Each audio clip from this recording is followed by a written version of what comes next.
Brad Laddusaw here, president of the California Mortgage Association, and we're here in Monterey, California for our fall conference. I have Mr. John Hosack here with Buchalter. John, would you mind taking a few seconds to introduce yourself and your law firm? Sure. My name is John Hosack. I'm a shareholder with Buchalter. We're about a 500 attorney law firm in about 10 different states, and we pretty much cover the waterfront on topics. So and again, this is an unscripted interview, so I appreciate you jumping in the hot seat with me. What office are you based out of? Because you have a small shop, 500 attorneys. Yeah. What office are you? Principally Los Angeles, but also San Francisco. San Francisco. And your focus at Buchalter? Real estate. Real estate. With a focus on secured transactions and sort of a sub-focus on title insurance and escrow. So we're going to, a few minutes, going to jump into some title insurance issues, because I feel every time I come to a conference and I sit down and have breakfast with you, I'm like, oh shit, what am I missing in my file? There's something new that has popped up. But you've been, and your law firm have been longtime supporters of the California Mortgage Association. I just want to thank you personally for stepping up as a title sponsor for this conference here in Monterey. Cannot have these conferences without your support behind the scenes. So I really appreciate you and Jason stepping up with the title sponsorship. And then also sharing your legal mind off the cuff for getting pressed at breakfast, lunch, and dinner in the cocktail hour. So thank you for all that you do. Jumping into title insurance, we have new lenders that might see a YouTube video and think they have it figured out. And I feel we have lenders that have been doing it for 30 plus years that think they have it figured out. Recently, what's been the biggest, I think, gap or hole you're seeing some of your clients miss as it pertains to title insurance coverage? The biggest thing that I won't say most people miss, but probably most people, is they do not have it in their instructions, record me as a first deed of trust. They say you can close when you can insure me as a first deed of trust. But that doesn't mean that you are first deed of trust. The worst one I ever had was a CMA member who thought they made a first loan, turned out to be a 29th. 2-9. Real story. Some fraudster had faked a trustee's deed upon sale and really didn't own the property, and the property had a horrible history, and unfortunately they got involved. That led to a title insurance spat. Ultimately they got out of it okay, but if you do not have record as a first in your instructions, you're making a big mistake, because recordation is what you want. Insurance is only if there's a problem in the recordation. The analogy I use is if you're at a circus doing a tightrope act, the net beneath you is the insurance policy. Only if you fall off of the tightrope do you care about the insurance policy. Only if you're not recorded in first or second, whatever your position is, do you care about the title policy. So the recordation is king, the title insurance is secondary. So in that instance, what was that process like navigating title insurance once they found out they're in 29th? Well, they made a claim which led to litigation, and ultimately we managed to get the loan paid by the title company, but it wasn't easy because they don't like to pay claims. Business is not as profitable if you pay claims as if you don't pay claims. And that's something else I think you've highlighted exceptionally well over the years. And I hear some lenders say, hey, I got my title signed lender's instructions, and I'm shortening the conversation. Like, I don't give a shit. I got my title signed lender's instructions. I'm fine. But what's wrong with that mindset? Keep in mind, Brad, title insurance is easy to buy. It's tough to collect on. Mm-hmm. So buying the title insurance, anyone can do. Collecting on it, not everyone can do. Yeah, and that's a very important point, because that misconception, just because you have those lender's instructions signed, that, yeah, you may have title insurance, but doesn't mean you just call them and say, hey, something happened. Yeah, they don't ask, send me my money. For a wire transfer number and say, yeah, well, Brad, what's your wire? Yeah, would you like a certified check, or would you like a wire, ACH? Yeah, cashier's check. So walk us through the process. If me as a lender, I do a loan, I think I'm good, I have my title insurance, and then an event comes up where I think I might have a title insurance claim. Well, no, you start out, the first thing you think about is, do I have an escrow claim? Because you do remember, you do not really have a title insurance claim until you've fallen off the tight wire. That means there's a problem on the tight wire, that's the escrow. And so you've fallen off the tight wire, now you're looking at a title insurance claim based upon the fact that you are now falling from the tight wire, hoping to hit the net, hoping the net will hold. So you start out with your first claim as an escrow claim. Your second and really secondary claim is a title insurance claim. Now, if you have done it right, and you obtained your escrow from an affiliate, for example, First American Title Insurance Company might be your title insurer, First American Title Company might be your escrow agent. So if you go to First American Title Company and say, record me as a first deed of trust on Blackacre and also purchase me a loan policy of title insurance, then you have two basic foundations for your loan. You have an escrow claim, which is your better foundation, and you have a title insurance claim if they somehow botched it up. For example, they recorded it in the wrong county, you have a forgery, wrong legal description, et cetera, et cetera, et cetera. So the title insurance policy is really only there if there is a botch up at the escrow level. And you brought this up, that point, a couple conferences ago, and it's lenders think, I need my title signed lender's instructions. You don't necessarily hear them talk about the importance of escrow signing those as well. And that gets back to a point you made a moment ago, Brad, that people say, I got my title policy. That's great. Has the accident already occurred? In other words, is the title policy simply something that is covering up the fact it was botched up at the closing? Because the closing is the important part. Did they get the right person to sign the right documents? Are they recorded in the right county, et cetera? And if the answer to one of those is no, then that's where the policy comes in. But if they do the job right in the first place, it never really arises to a title insurance case.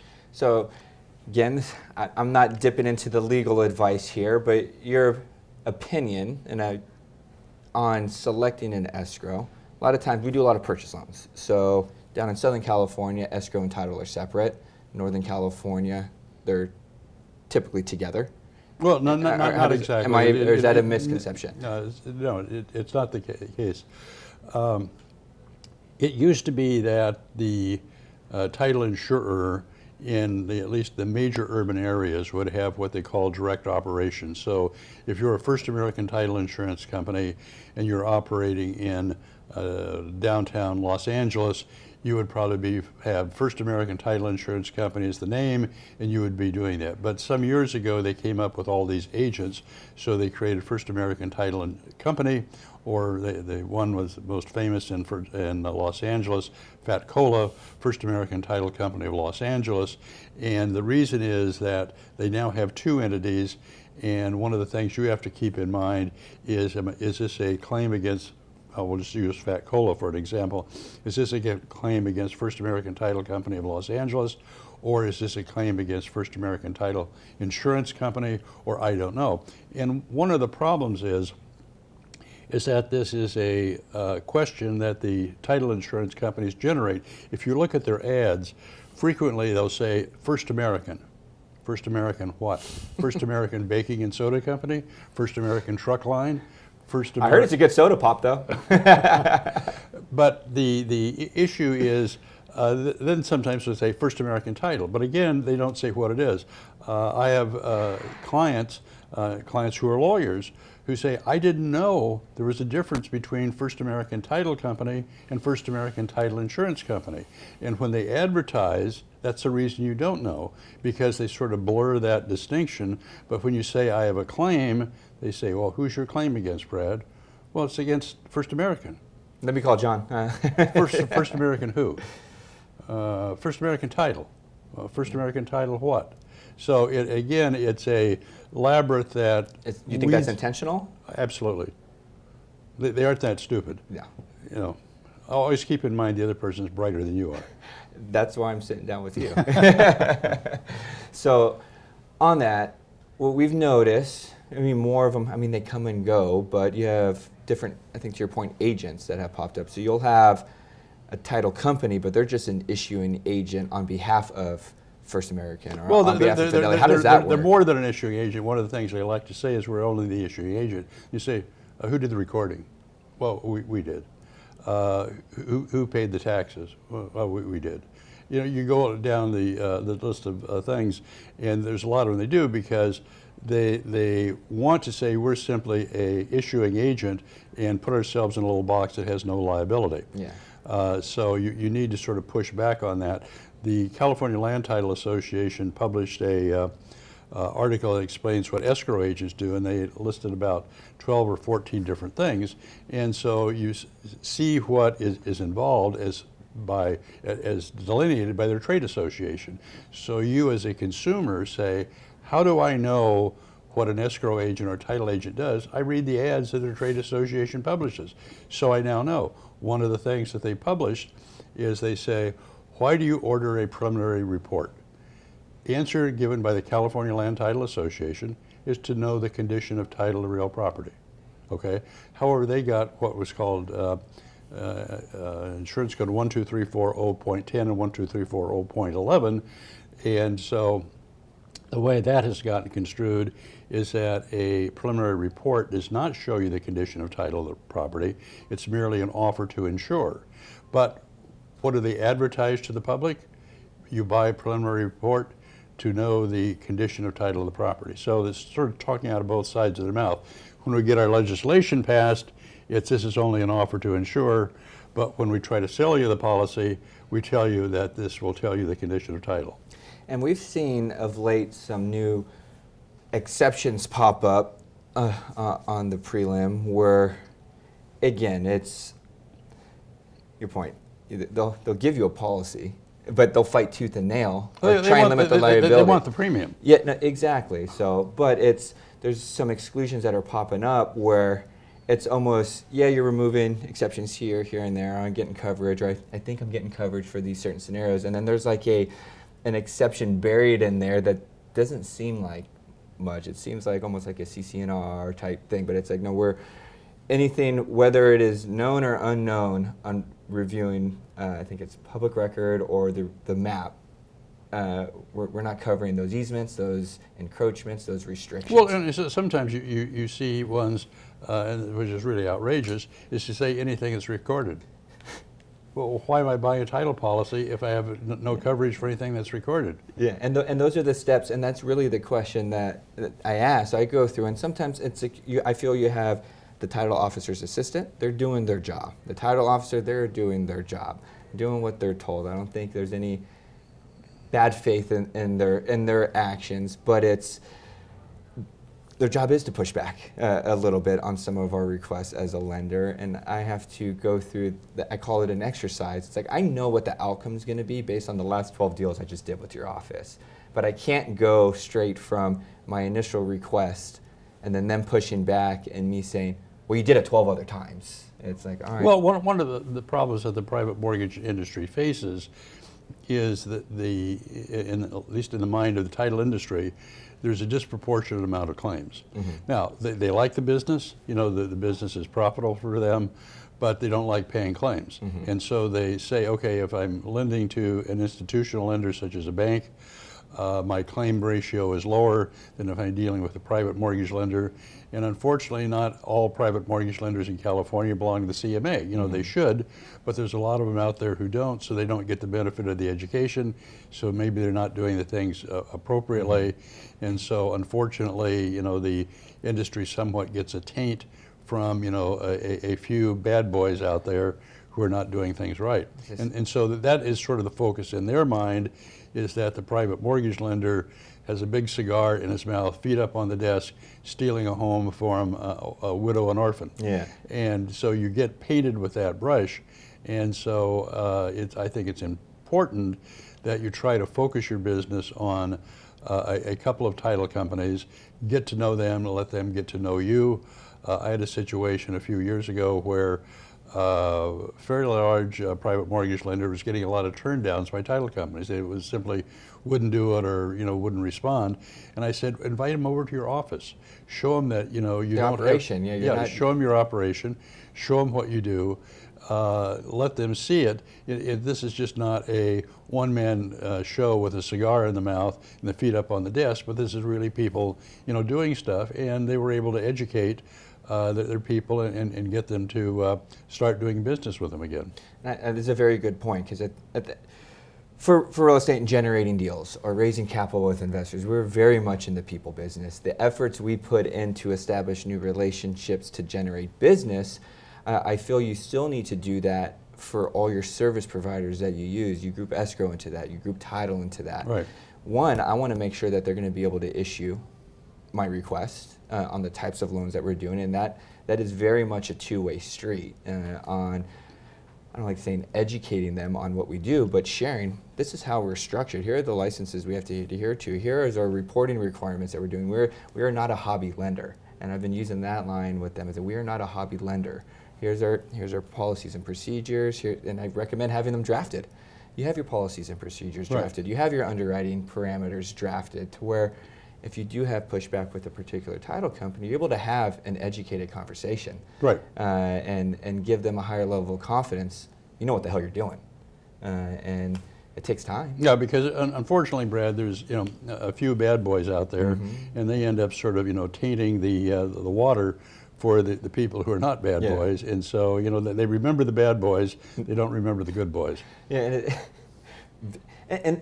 and they should remember the bad boys, and they have new policies and procedures in for a reason. Just like if we approve and fund a loan that slipped through the cracks, it's like, I'm going to go replay those phone interviews with that borrower. I'm going to review that file. It's like, what did we miss? What was the red flag in there? And they do the same thing, I'm sure, on some of their stuff. I want to go into briefly title exclusions. Again, we touched on some lenders will say, hey, I got my title signed lender's instructions, I'm good. Why is that a wrong mindset as it pertains to their underwriting file? There's some exclusions you've highlighted over the years that, well, I'm not sure if null and void is a proper term for your policy, but if you forget to tell something to the title company, what are some? Right, well, you sort of touched on two of the most frequently used exclusions in the ALTA loan policy. Exclusion 3A, for matters created, suffered, assumed, or agreed to by the insured, which basically means everything you knew or could have known that passed through your eyes or was a red flag that you should have pursued, that's not covered. And then the other one, which is not covered, very similar, 3B, for matters known to you, not known to us, the insurance company, and not in the public record. So between those two, that they cover a lot of things. And one of the problems that you run into is you may be hawk-eyed and you may be carefully looking at the thing, but what does your appraiser know? I had a case where a woman did not qualify for a loan, so she deeded her home to her lawyer. The lawyer was supposed to apply for the loan and give her the money. Instead, the lawyer applies for the loan, gets the loan, takes the money, see you later, and leaves town. And so I was retained by the title insurance company, tried to defend the lender, and so the woman testifies, well, I told the appraiser that I was the real owner of the home, and my lawyer only had title in his name only. Now, that was not reported back to the lender. The appraiser knew it, but that was not reported back. And so we come to the end of the trial, and the judge rules from the bench. He says, I find Ms. Smith is the owner of the home. And then he goes on, he says, I also find that the lender has no title insurance coverage because their agent, the appraiser, knew about it, and that wasn't communicated to the title insurance company. So one of the issues you run into is when you say, did you have knowledge?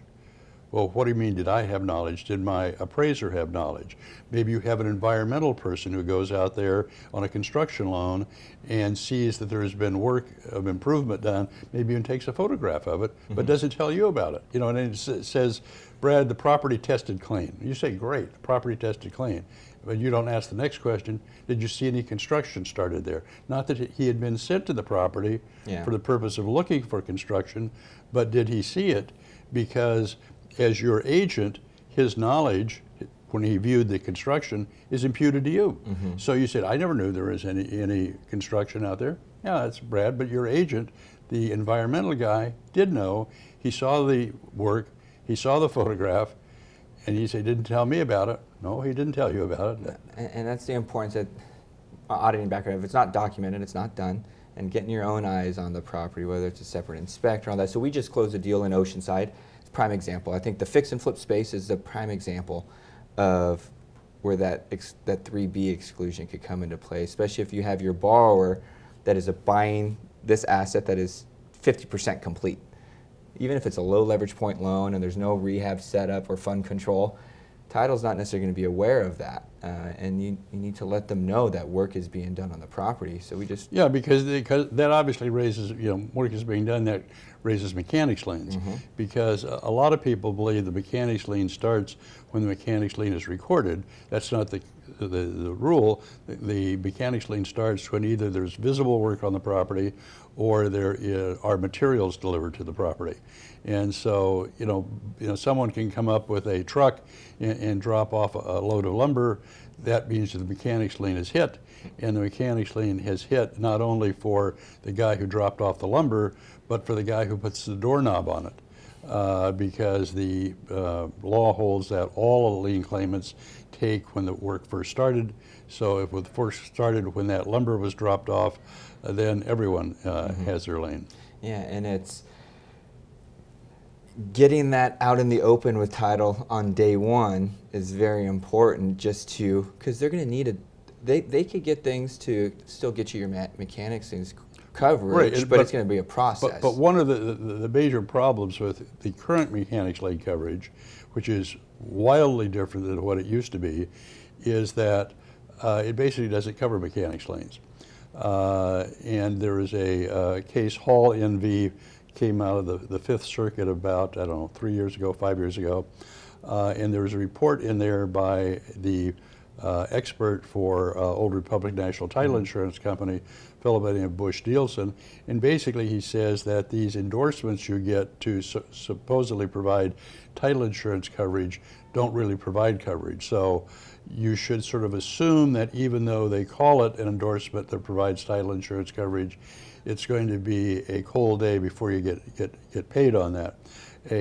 Another issue along with title insurance coverage is, did you pay the guy who's making the claim? So you get a claim from the excavator, and they say, well, Brad, did you pay the excavator? No, I paid the general contractor. Recent case came down that said it's payment of the excavator, not payment of the general contractor, which will allow you to find coverage. So I think most people say, I paid the general contractor, I didn't pay the excavator. Did he pay the subs? Did he pay the subs? Because they did the exactly, work. Yeah. Because they say that, well, we only provide coverage if you paid for it. Because I've submitted mechanics lien claims, and they say, why are you rejecting it? Well, you didn't pay for it. Well, if I'd paid for it, there wouldn't be a claim.